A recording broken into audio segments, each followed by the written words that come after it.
Hello. Today I'm going to talk to you about a plethora of things with regard to Lorcana, but mainly about two topics. Number one is everything to do with the cards themselves, frequency, value, etc. And the other one with mechanics. Let's start with the cards themselves.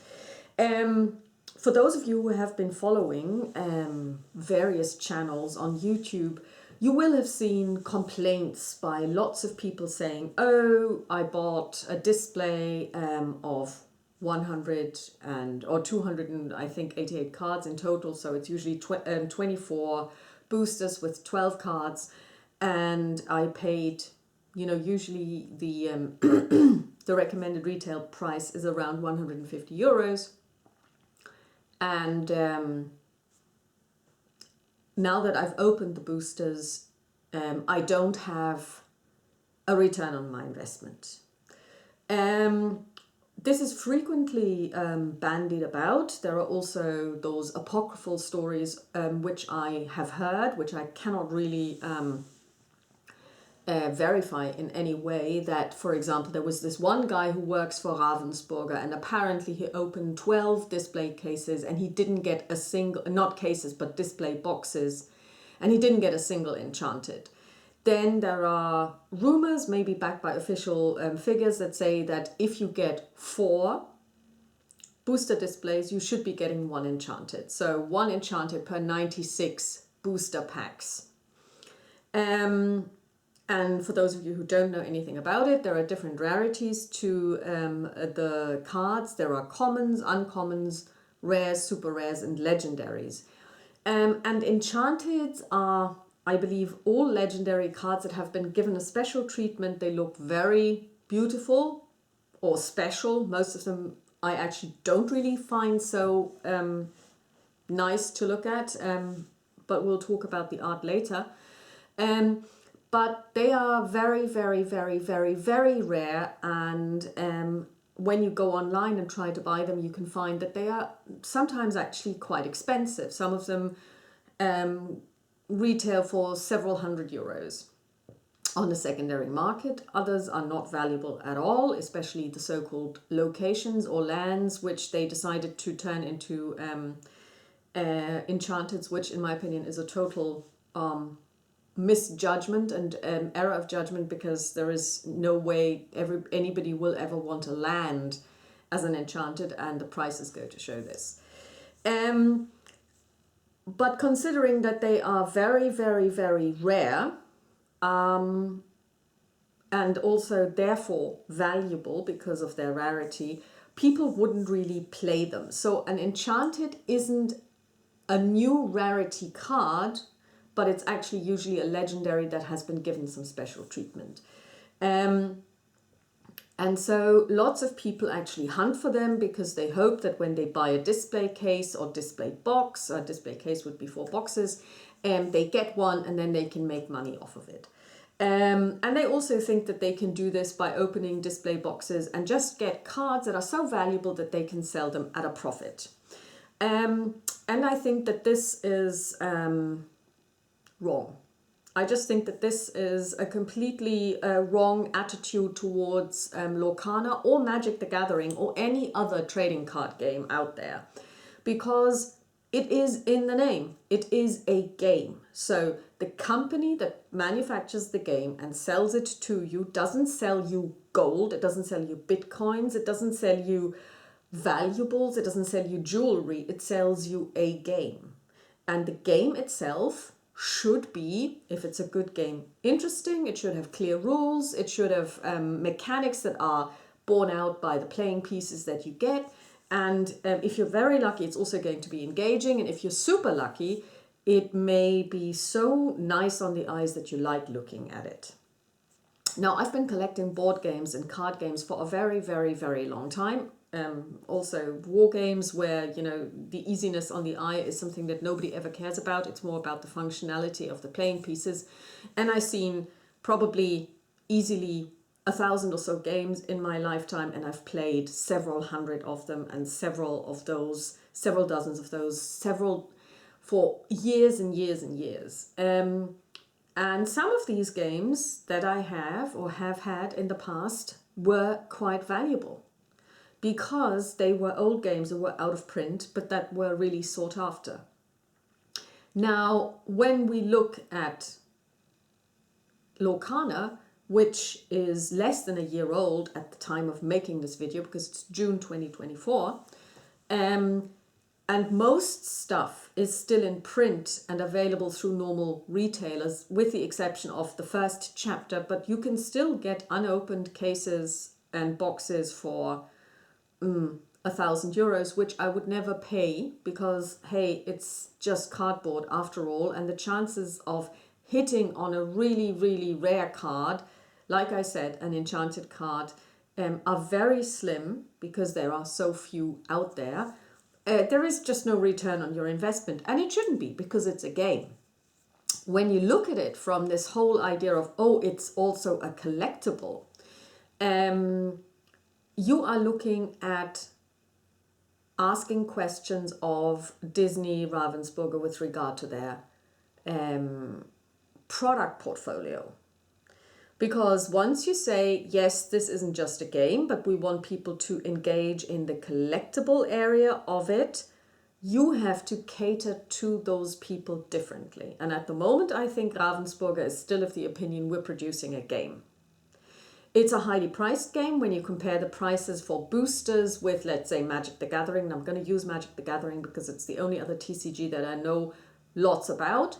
And where I've also opened lots and lots and lots of boosters in the recent past, and also have been acquiring cards on the secondary market, singles, but also lots, etc. When you look at their product portfolio, Wizards of the Coast caters now to, and has been catering for a good while, to the different echelons of people interested in their product. You have the normal set boosters, you've got the normal draft boosters. So usually draft boosters contain 15 cards of a completely randomized and unpredictable makeup. And you don't always get a foil in there either, at least not to my knowledge. And you get 15 cards though. In a Lorcana booster, you only get 12. And Lorcana boosters usually retail at €6, $5.99 is the recommended retail price. And Magic the Gathering boosters aren't that expensive. Let's leave out abominations like Assassin's Creed. We will not talk about them, but the normal MTG usually retails at about $3.50. Then you have the set boosters where you can predict what's in there. With regard to the rarity of the cards, and they only have 12, so you get fewer cards, so in a way they are more expensive, but still they are not as expensive, at least for the ones that are being printed and in print now, as the ones from Lorcana. So Lorcana is more expensive. Let's just leave it at that. It is more expensive. So when you now say, okay, I am more of a collector, I'm not a player, then they have something on offer for you as well. They've got the so-called collector boosters, which are really expensive. So for example, for Innistrad, I got one for €17, but they go up to €50 for Lord of the Rings. Again, Lord of the Rings is an abomination in that it's not MTG, but it's one of those universes beyond, and they've got this whole IP that they have to pay for. So that's why it's more expensive. But these pieces of the portfolio are directed at collectors. They are high-end products. They're all usually in foil. You will get a lot more mythic rares in there, and you will get a bang for your buck. You know, they also usually contain art pieces. So it's a single card, a normal sized card with an art piece on the whole card without any text, that you can actually also cherish the art, which I really do and I really love, and I collect them because they are just lovely. I mean, Magic the Gathering cards are always beautiful, and they are diverse in their beauty, and they cater to all kinds of tastes, and they're always new and refreshing.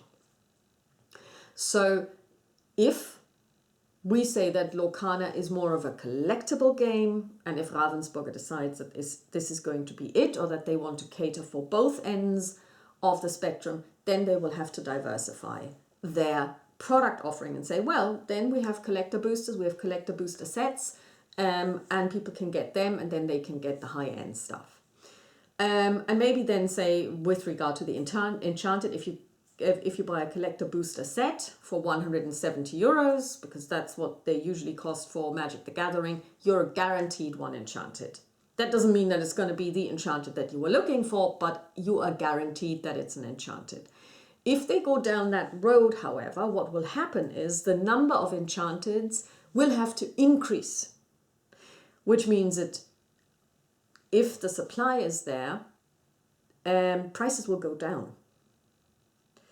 And so if you then do get an Enchanted, you may end up with one that is worth very little. I mean, I've got one that's worth 60 euros. It's Carta Carlo. I don't particularly like the card.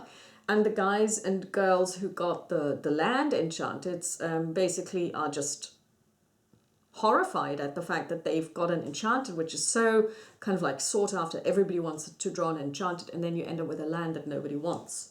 Because like I said, you wouldn't usually use them as playing pieces because, I mean, if I drew a land Enchanted, I would actually use it as a playing piece because to me it's worth nothing. It's not even nice to look at. So if we say that Enchanteds need to become more frequent because people want to make a profit on the boosters that they're buying, or booster boxes rather, because if you buy one booster and you get an Enchanted, you've made your return on investment several times over. The number of Enchanteds will increase, which will mean that the prices will go down. Which brings me back to my original argument. We're not talking about valuables, we're not talking about jewelry, we're talking about a game. And the game comes when you buy it with a promise of you will be having fun. It will be fun that you can have for eternity, because I mean the cards, since they are actual physical things, don't have any obsolescence unless you don't care for them and don't sleeve them or put them in the attic and there's water damage to them. And I think this is what we have to remember, because I have opened more Magic the Gathering products in the last 2 years than I have opened Lorcana products, but I've played more Lorcana than I've played MTG. However, when I look at the amount of money that I've spent on MTG and then look at the cards that I have, and I've got many, many more of all varieties, of all rarities as well, I don't have any that are really valuable. But on the other hand, I've got 3 Enchanteds that I've drawn. I didn't buy them, I drew them. One came out of Floodborn, a display. One came out of a starter deck booster for Ursula, and one came out of an Ursula display. They are probably worth, at the moment, if you go to Card Market, if I were to sell them, I would be getting around possibly 200 and something euro if I get to sell them. One of them is up for sale and has been for 3 weeks. Nobody's asked me to sell it to them. So, again, supply and demand, because there are plenty of people who are trying to sell it and obviously nobody wants it. So the prices up there are just makey uppy prices, because this is something that they say you can get, but unless somebody actually buys it for this, it's like real estate. A house is worth what people are willing to buy it for. But then again, I've sold other cards. I sold the Steel Beast Legendary for 40 euros. Well, 38, including, it came in a magnetic top loader, because it's a legendary and it's worth a lot, so I decided to put it in there. So if I take off the money for the top loader, I sold it for 36 euros. It's fair enough. I mean, it's one card. It was in a normal booster. So, yep, considering that a booster cost me 6 euros, yes, I've made a profit of 30 euros. I've also sold a legendary Donald for 2 euros and a legendary, another card, which I forget, a Kedar, the legendary Kedar, for 10 euros or something. Which again brings me to something I have made money off of Lorcana. I haven't had a return on investment. There's no way I would be able to make as much money back as I have invested, but that's also not what I was buying the cards for. However, it brings me to something that we have noticed, and that is that the rarity of a card, leaving out the Enchanteds, has no correlation to its value in game. And this is where I see the biggest disconnect. If I have a legendary card, if I manage to draw one, I want to draw one that can actually be used. I mean, I've got one card out there. I've got it twice. It's a legendary dragon. I want to say it's the queen transformed into a dragon, but I would have to check. It's a red card. It's inkable for 9. It's not particularly strong either. It needs 9 ink to be played, which isn't going to happen in a red deck because nobody's going to combo red and blue. You don't simply, and Lorcana, and this brings me to the mechanics later, plays too quickly for anybody to be able to use this card. For some reason, people want to put it out there on the market for 60 euros. I don't know if they're actually getting it.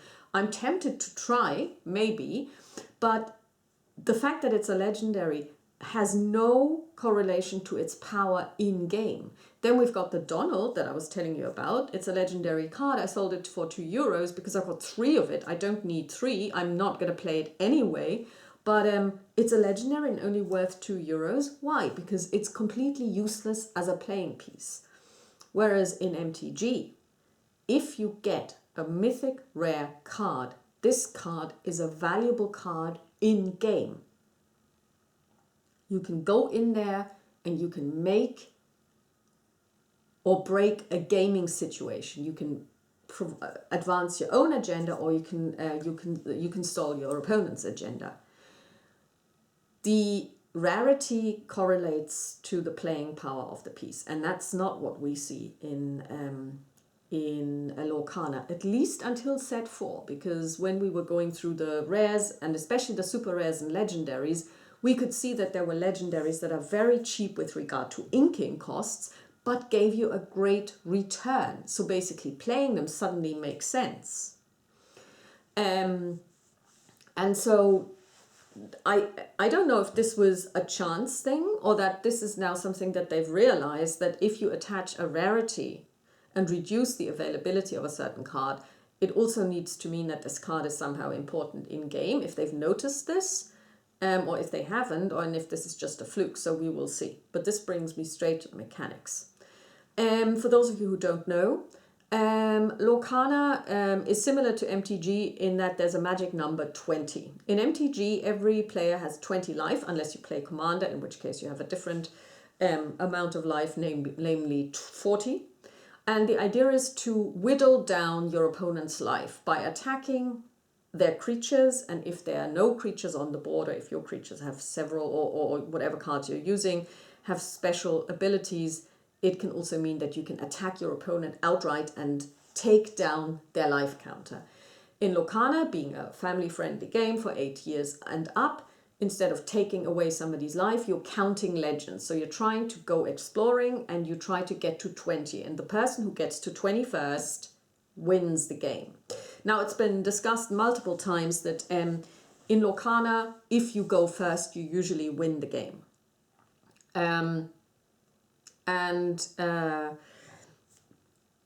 This seems to be borne out even by changes that they were trying to make to the tournament structure to ensure that this is maybe not really as bad. And even the most recent tournaments that have happened, the first official ones, the big ones, people were also complaining about how it was done, and I'm pretty sure that they will be making changes again, and the World Championships are going to be kind of like a watershed that will make or break the professional attitude towards Lorcana. Can this be turned into a real competitive game that holds up, and where the luck of the draw of who goes first isn't the deciding factor?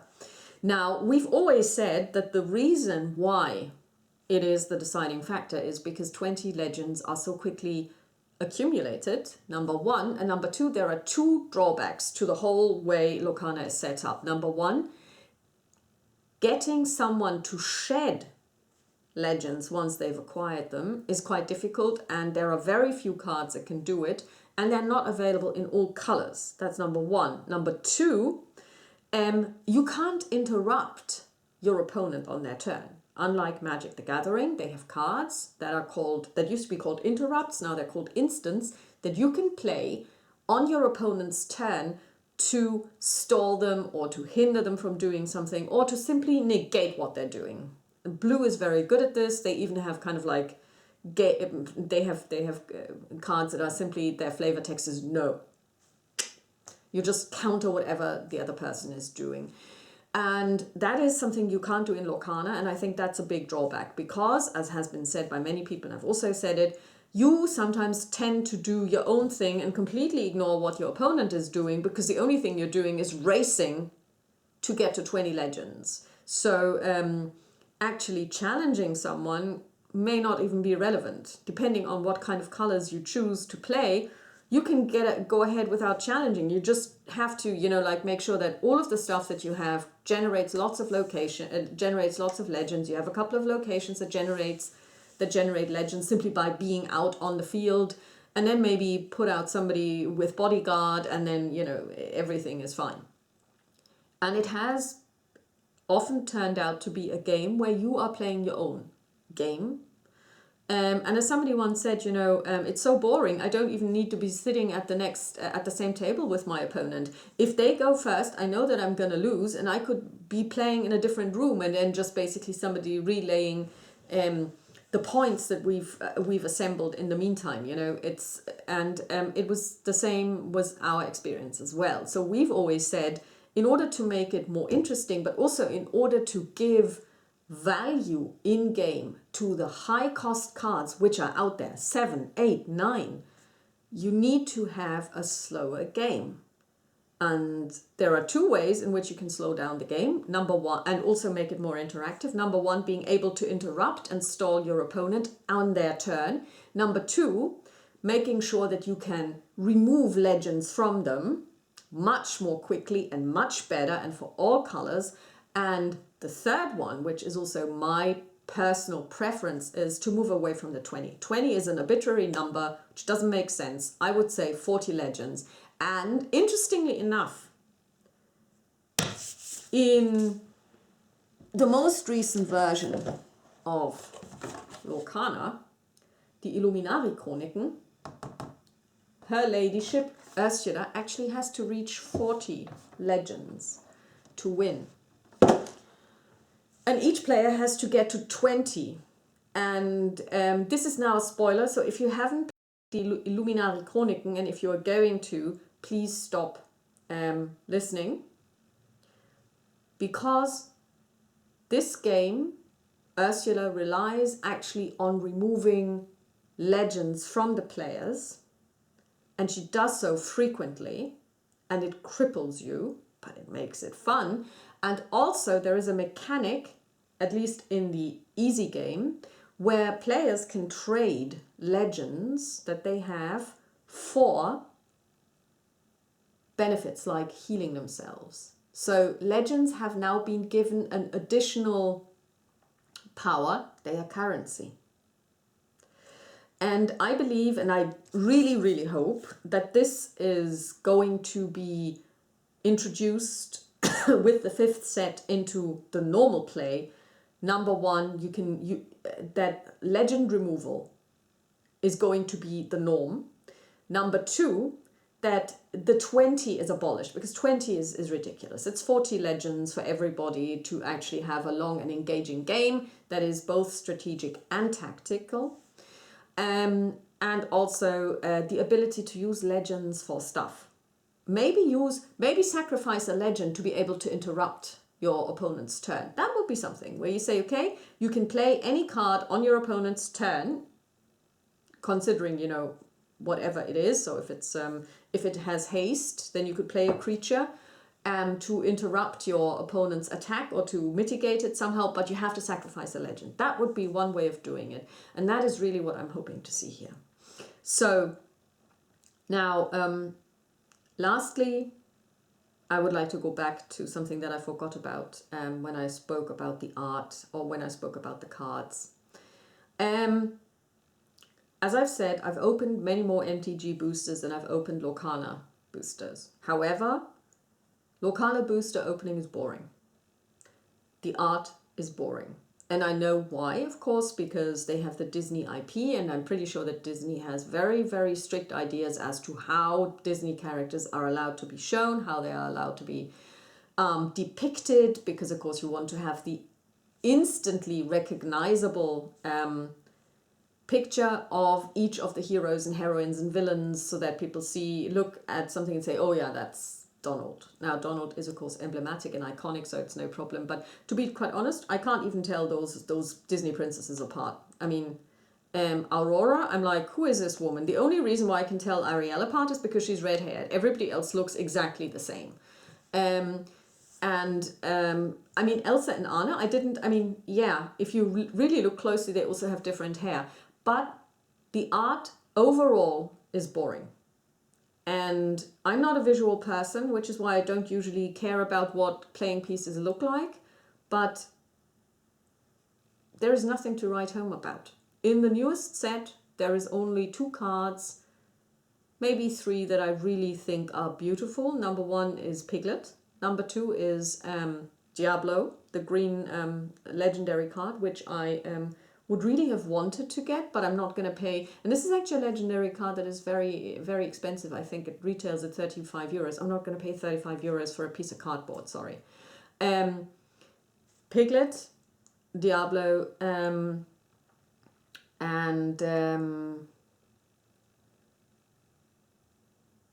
that's it. I mean, those are the 2 cards where I'm like, I love the art. I would love to have them. I would put them into my deck. I would love playing them, but I would also put them on my shelf.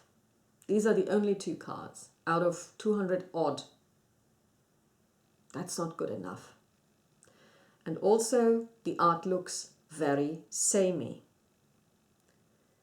And that's where, again, MTG has the upper hand. Number 1, from the very beginning, they've always been very diverse with the art. In the beginning, it was because they couldn't really afford the most expensive artists at the time, so they basically managed to strike up a relationship with the local arts college in Seattle, and lots of people who were studying there and who were into the more fantasy themed types of art found their first outlets there. They were paid, no questions asked, they were commissioned, they were given briefs, and etc. But from the very beginning, they were very different in the way they approached the art. That's why the art is so diverse, and they've kept to it. They have kept to it to this very day. But also, they have embraced the concept of alternate art. And I don't know when they first started, but in the most recent sets, I would say, at least going back to 2021, probably, you get a card, and it doesn't depend on the rarity. It's for commons as well, where you have like 1 piece of art, and then you have the exact same card with a completely different piece of art. Or you have the card, and then you have full art, so basically borderless, so that when you open a booster, you're looking for the card, of course, because you want to basically get a playing piece that does certain things. But you can also see, oh my God, there are the normal art, let's call it that, and then there's the alt art. And the alt art is usually completely different. It is sometimes completely out there where you kind of go, really? Not my thing. But it is different. It makes you stop. It arrests your gaze, and it means that you are looking at it and engaging with the playing piece. And I'm saying this, and I'm a non-visual person, but you engage with the playing piece. And that's why opening an MTG booster is always an adventure. And we were discussing this the other day, and we said, when you open a booster from Lorcana, you just look at the last 3 cards. You don't care about the rest, especially if you have already opened several and you have your play sets full, or you, for example, me, I wouldn't even now bother buying red cards because red is simply not my color. So I know a couple of cards that I really want to get on the secondary market. I'm certainly not going to try and get them through boosters because chances are I won't get them. And I also don't care about doing this. I'm just going to buy them for 4 cents and that's it. Because opening a booster is boring. You just look at the last 3 cards and then, you end up with 2 rares and a foil that's a common. Because, and here I really have to say, I would expect to have a super rare in each booster at least. And reduce the number of commons by 1, have 1 rare and 1 super rare, and then the last 2 could be anything. Because, you end up with because they are so bland and they look so samey, you end up with the feeling that, oh yeah, more cardboard. And you don't even look and engage with the playing pieces anymore. So my suggestion is also that they need to start looking at alt art, and in keeping with what they have produced before, I would say go for concept art. I mean, we've had the Brave Little Tailor in the first chapter. We've had Minnie Mouse, the diver, in the second chapter. And we've had a huge 3x3, which isn't strictly speaking concept art, but it's a full-blown painting of Ursula. But for each of these cards that they produce, there must be concept art. So then let's say for all common cards, you get 60% the normal version and 40% of copies are the alt art. For uncommons, it's 65-35. For rares, it's 70-30. For super rares, it's 80-20. And for legendaries, it's 90-10. Because that would also speak to the people who are collecting, because yes, let's open another booster. Oh wow, look, now I've got this legendary in normal and I've got it in alt art. Isn't that neat? That would actually also entice me to buy more boosters, because I've opened 2 display boxes and I've opened 2 starter decks, and there were 2 boosters in there each, so it's a total of 50 boosters. I'm not going to buy any more. It's just not going to happen. I'm just going to walk right by them. Because if I now want an additional card or cards, I'm going to get it on the secondary market. And opening a booster simply is very lackluster in Lorcana. And I think that's an issue as well. And they really need to work on this. And I think alt art is going to be the key, one of the keys to make it more fun opening boosters. And not people rushing off to the secondary market, because of course if people open fewer boosters or fewer display booster boxes or even cases, and then it means that there is no secondary market because no new cards come in, of course prices will again grow, and then people might not be getting the cards, so they might end up buying boosters in hopes of getting the cards. But I think a balance needs to be struck, and at the moment I think Ravensburg are still finding their feet. I wish that they were looking at how other companies are doing it, namely MTG. Not everything is gold that MTG does, especially since Hasbro has been turning into a completely evil company and Wizards has followed suit. But there are definitely things that they need to look at with regard to pricing. It's too expensive. And if you look at my Luminari Chroniken review, you will see how expensive this thing is and what shabby components you get. So it's too expensive, too few cards in a booster, spread of cards not good enough, and art is bland. Because, let's face it, I don't need like 20 different versions of Mini. If it's just Mini, give me something special. Turn it into a